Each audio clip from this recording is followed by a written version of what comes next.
growing up in Reynoldsburg, I was literally the only non-white person in the entire school.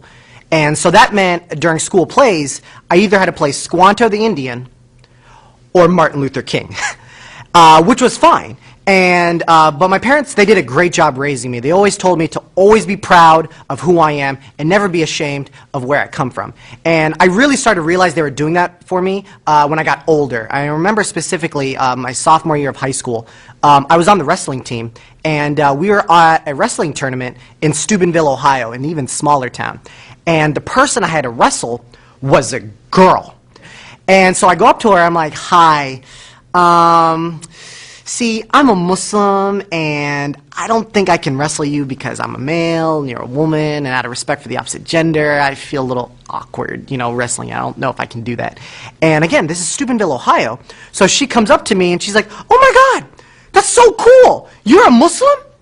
I'm a Sagittarius. And so I didn't know what to do, so I was like, fine. I just went ahead and wrestled her, and it was just awkward.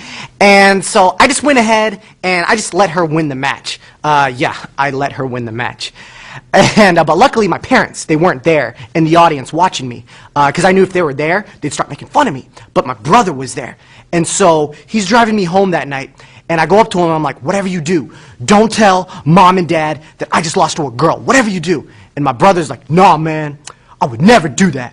I'm your bro. So the next day, I'm getting ready to go to school, and I can't find my car keys anywhere. And my mom comes up to me, and she goes, Aman, I have your keys. But if you want them back, you have to wrestle me for them.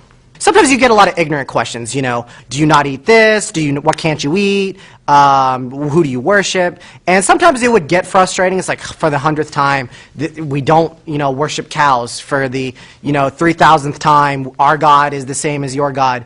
Or I'm Indian, not the Native American kind. I don't live in teepees. And you deal with these questions, but I would never really get annoyed by it. Sometimes I might get a little tired, but in this town, I might be the only minority they might ever meet.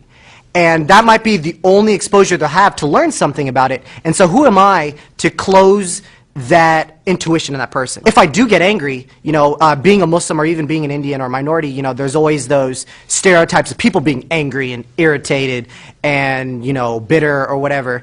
And I would just be reinforcing those things. If I were to get upset by every little thing that I heard on a daily basis or on a weekly or a monthly basis, I'd have trouble getting up in the morning. And I feel like as a people, as Muslims or as minorities or whatever you want to call us, I feel like we will only be able to overcome these hardships and overcome this getting a bad rap if we give a positive spin to it, if we counter this ignorance with just kindness and gestures of goodwill.